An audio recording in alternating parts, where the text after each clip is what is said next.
अब दीपक जी के बदले में उनके पिताजी राज्यसभा के सांसद और रालोमो के राष्ट्रीय अध्यक्ष उपेंद्र कुशवाहा जी जवाब देते हैं, इस्तीफा देंगे कि नहीं देंगे। नहीं, उपेंद्र कुशवाहा का जो सबसे ताजा बयान है इस मामले को लेकर वो ये है कि जब तक बिहार में सरकार रहेगी तब तक बिहार में एनडीए की सरकार रहेगी तब तक दीपक प्रकाश मंत्री रहेंगे। बस उसी को मैं कोट कर रहा था।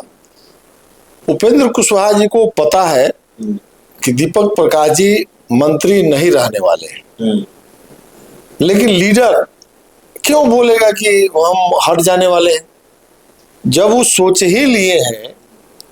और उनके बयान को समझिए कि जो बनाया है वो जाने।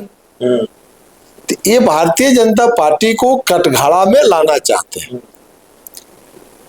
सब बिहार जानती है ना कि मुख्यमंत्री नीतीश कुमार जी नहीं बनाया है, बनाया तो भाजपा है, तो वो जाने क्यों बनाया। नमस्कार, आप देख रहे हैं 4 PM और मैं हूं अभिषेक मिश्रा। देखिए, इस वक्त हमारे साथ जन सुराज के वरिष्ठ नेता सुभाष सिंह कुशवाहा हैं और इनकी एक पहचान यह भी है कि आरएलएम सुप्रीमो राज्यसभा सांसद उपेंद्र कुशवाहा के बड़े करीबियों में से रहे हैं, उनकी पार्टी के संस्थापक सदस्यों में से रहे हैं और लंबे वक्त तक उनके साथ रहे हैं। सुप्रीम कोर्ट का नोटिस मिला है या सुप्रीम कोर्ट ने नोटिस जारी किया है। हालांकि आरएलएम की तरफ से कहा जा रहा है कि अभी हमें नोटिस नहीं मिला है, लेकिन सुप्रीम कोर्ट ने नोटिस जारी किया है इस बात को लेकर कि क्या दीपक प्रकाश अभी भी मंत्री हैं। एक जनहित याचिका में सुनवाई के दौरान तो दीपक प्रकाश के मंत्री पद पर संकट है और इस पर सुभाष कुशवाहा से बात करेंगे। सुभाष जी, आपसे इसको लेकर पहले भी बातचीत होती रही है, लेकिन अब एक नोटिस मामला सुप्रीम कोर्ट तक पहुंच गया है और सुप्रीम कोर्ट ने ये सवाल पूछा है कि क्या अभी भी वो मंत्री हैं, और इसके बाद नोटिस थमा दिया बिहार सरकार को, चुनाव आयोग को और दीपक प्रकाश को भी। हालांकि दीपक प्रकाश की तरफ से या आरएलएम की तरफ से कहा जा रहा है कि अभी हमें नोटिस नहीं मिला है। ठीक बात है। अब नोटिस का तो हम लोग भी तो सोशल मीडिया और प्रिंट इलेक्ट्रॉनिक मीडिया से ही समझ रहे हैं, लेकिन बात जब सुप्रीम कोर्ट में गई है तभी बात सामने आई है। तो ये तो पहले से भी हम लोग लगातार इस पर बात करते रहे हैं। आपको याद होगा कि हमने डे फर्स्ट कहा था, जिस दिन इनको विधान परिषद के सदस्य नामित होने के लिए एनडीए की तरफ से सूची जारी हुई थी और जिसमें दीपक प्रकाश जी का नाम नहीं था, तो उस दिन ही हमने कहा था कि आज ही इनको नैतिकता के आधार पर दीपक जी को इस्तीफा दे देना चाहिए था, लेकिन वो इस्तीफा नहीं दिए। तो बाद में दीपक जी का तो कोई आधिकारिक बयान नहीं आता है, ये भी दुर्भाग्य है। अब दीपक जी के बदले में उनके पिताजी राज्यसभा के सांसद और रालोमो के राष्ट्रीय अध्यक्ष उपेंद्र कुशवाहा जी जवाब देते हैं, इस्तीफा देंगे कि नहीं देंगे। नहीं, उपेंद्र कुशवाहा का जो सबसे ताजा बयान है इस मामले को लेकर वो ये है कि जब तक बिहार में सरकार रहेगी तब तक बिहार में एनडीए की सरकार रहेगी तब तक दीपक प्रकाश मंत्री रहेंगे। बस उसी को मैं कोट कर रहा था। उपेंद्र कुशवाहा जी को पता है कि दीपक प्रकाश जी मंत्री नहीं रहने वाले हैं, लेकिन लीडर क्यों बोलेगा कि हम हट जाने वाले हैं, जब वो सोच ही लिए हैं। और उनके बयान को समझिए कि जो बनाया है वो जाने। तो ये भारतीय जनता पार्टी को कटघरा में लाना चाहते हैं। सब बिहार जानती है ना कि मुख्यमंत्री नीतीश कुमार जी नहीं बनाया है, बनाया तो भाजपा है, तो वो जाने क्यों बनाया। हमारी बेइज्जती होती है तो वो जाने। और दूसरे तरफ प्रशंसा करते हैं मुख्यमंत्री नीतीश जी का। जब जब इन पर बुरा दिन आता है तो नीतीश कुमार जी के राह पर चलने का वादा, पुराना याद, समता पार्टी कार्यकाल ये गिनाना शुरू करते हैं। और जैसे ही मजबूत हो जाते हैं तो जनता दल यूनाइटेड को छोड़ देते हैं।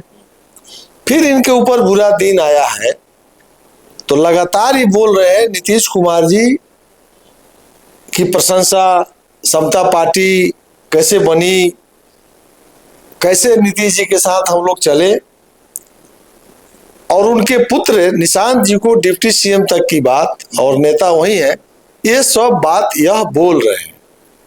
क्योंकि नीतीश कुमार जी खुश होकर इनके बेटा का एडजस्टमेंट किसी न किसी रूप में करा दे। एक ही रास्ता बचा है। मुख्यमंत्री जी की बात की भी चर्चा हो रही है। भीतरी बात है कि जनता दल यूनाइटेड की तरफ से भी इनको बता दिया गया है, राज्यपाल कोटे से जो मनोनीत सीट है 12, उसमें से 6 एमएलसी जनता दल यूनाइटेड के हैं, जिसका कार्यकाल मार्च 2027 में पूरा होने की है। तो उसमें अभी समय है, उसमें से कोई एक व्यक्ति को इस्तीफा देना है और उसी जगह पर इनको करने की बात है। लेकिन इनकी पार्टी यदि जनता दल यूनाइटेड में विलय हो जाती है तब तो बच जाएंगे। शायद इनके मन में यह बात हो, लेकिन मेरा जो विश्लेषण है कि इनको जनता दल यूनाइटेड में विलय करना भी कठिन है, लेकिन यह अब विलय का भी मन में इनका ख्याल नहीं आता होगा। कई बार ही धोखा खाए हैं।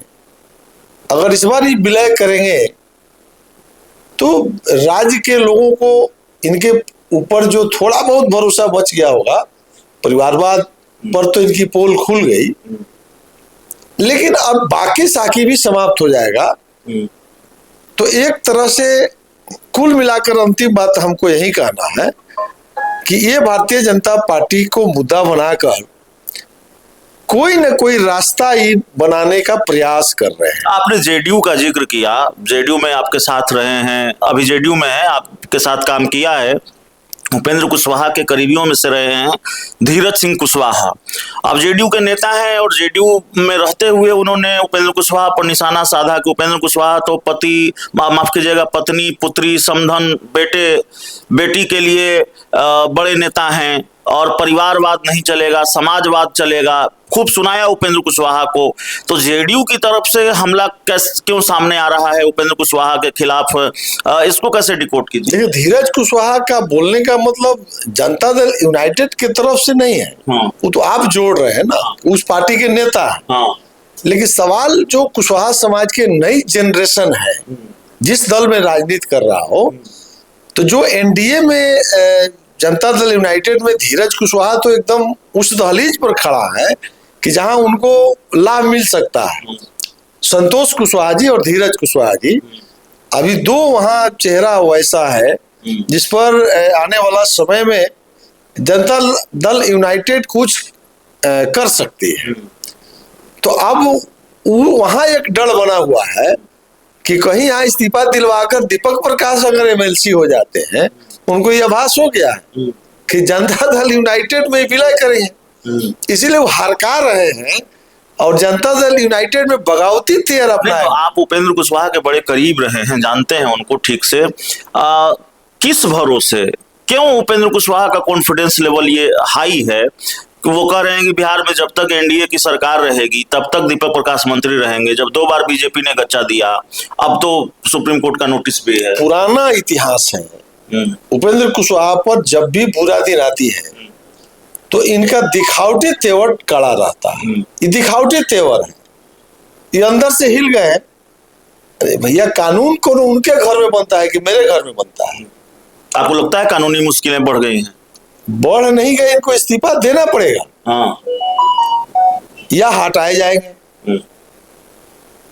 अभी भी वक्त है, उनको इस्तीफा करा देना चाहिए। और पार्टी के विधायकों की क्या स्थिति है?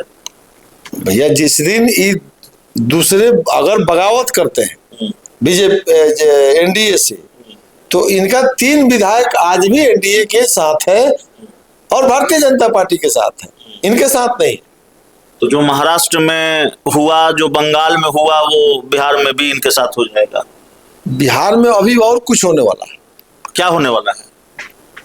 जितने विधायक को फैक्ट्री होगा आपको सीतामढ़ी के विधायक कौन है इनके पार्टी में? रामेश्वर महतो जी, बाजपट्टी के। बाजपट्टी के। उनकी कंपनी देश में है जहां से कई चीज उत्पादन होती है, समय पर हम बता देंगे। हाँ। ये अमित शाह जी को पता है। माधव आनंद जी एक बड़ा लाइजनर हैं, बड़े व्यवसायी हैं, आपको नहीं जानकारी होगा या होगा।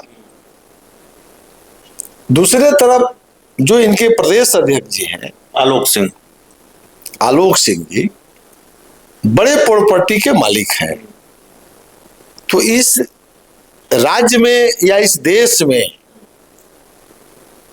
वही सांसद स्थिर है जो जिसके पास पूंजी नहीं है, या विधायक पूंजीपति विधायक हो या सांसद हो, वह इनकम टैक्स के रडार पर है। गलतियां तो होती है। जितने भी व्यवसायी हैं, जितने भी अवैध प्रॉपर्टी वाले लोग हैं, वो भारतीय जनता पार्टी के चंगुल से बाहर नहीं जा सकते हैं। ऑपरेशन लोटस यही है, बाकी कुछ खेल नहीं है। आने वाले समय में मेरे जैसे जो पॉलिटिशियन है, हम लोग तो बहुत खुश है कि अमित शाह जो कर रहे हैं, यानी मेरे जैसे लोगों के भाग और नसीब को बनाने वाले हैं कि आने वाले समय में जो भी समाजवाद के नाम पर लालू प्रसाद जी हो, मुलायम सिंह यादव, अखिलेश यादव हो, अब ये लोग कभी पूंजीपतियों को टिकट नहीं देंगे। बालू माफिया, शराब माफिया, फैक्ट्री के मालिकों को जब आप टिकट देंगे तो जीतेगा आपके यहाँ। अमित शाह का ईडी और सीडी नोटिस थमाएगा और सब भाग जाएगा। तो चलिए, इस पूरी रिपोर्ट में इतना ही। बहुत बहुत धन्यवाद।